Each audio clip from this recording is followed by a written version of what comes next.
सगळे आपल्या आई वडिलांना घेऊन काशीला निघाले. आम्ही दोघं म्हातारे पण यायचं म्हणतोय. ओ बाबा, कशाला म्हातारपणाला उद्योग करताय? पुंडलिका, सगळे आपल्या आई बाबांबरोबर आणि तू आणि तुझी बायको कसं वाटेल रे हे? बर. अहो पाय दुखायला लागले तो.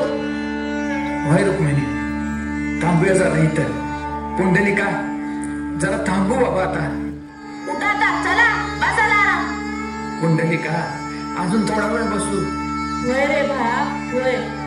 मला काय सांगू नका, चला. मी असे ऐकणार नाही, थांबा.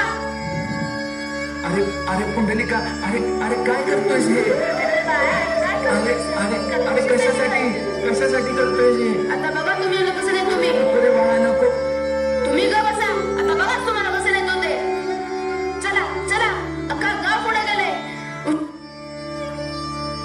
वाट चुकलोय पण आता काय? तू बस, मी आलोच. भगवंता, बघतोयस ना बाबा.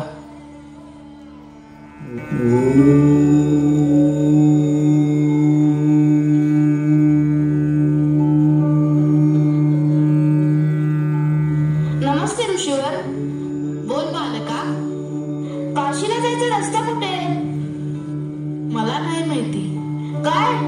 ऋषी असून काशीला जायचा रस्ता माहित नाही? नाही रे बाळा, तू वाट चुकलायस का? हो. आई वडील पण तुझ्या सोबत आहेत का? हो. तुम्ही एक रात्र माझ्या कुटीत राहू शकता. हो, मी त्यांना घेऊन येतो.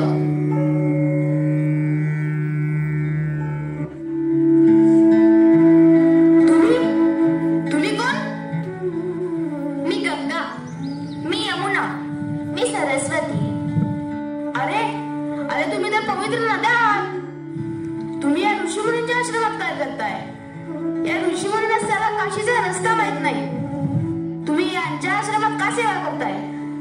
धार्मिकता, अध्यात्म, भक्ती ही कोणत्याही ठिकाणाला भेट देण्यावर अवलंबून नसते. कुकुस्वामी हा सामान्य माणूस नाही. तू त्यांना कमी लेखू नकोस.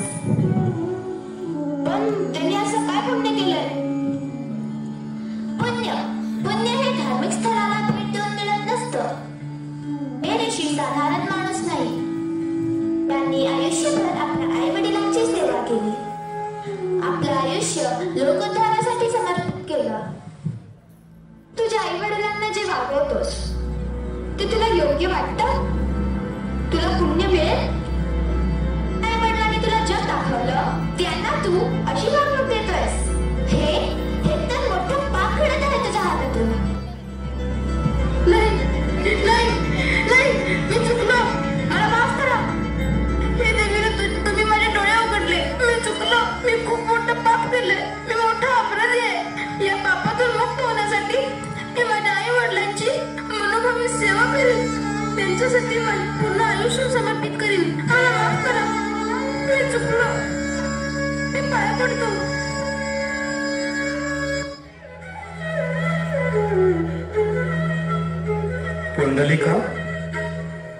पुंडलिका, आई मी आलोय. ये, असं बाहेर ये, भेट मला.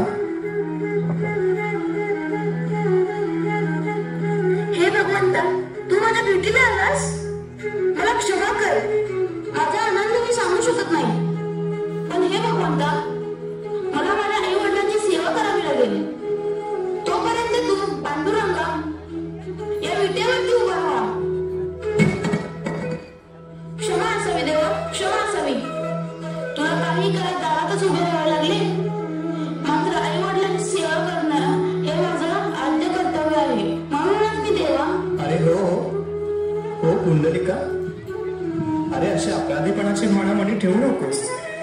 खरं तर मला हेच पाहायचं होतं की तू काय करतोस.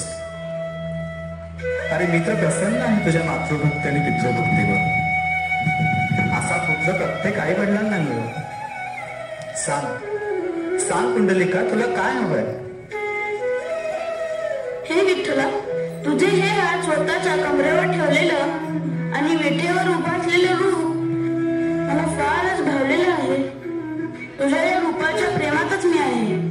असाच सर्व भक्तांसाठी कायम तू उभा राहा आणि सर्व भक्तांना तुझ्या मायेच्या छायेत घ्यावंस एवढीच माझी इच्छा आहे. ही इच्छा पूर्ण कर देवा.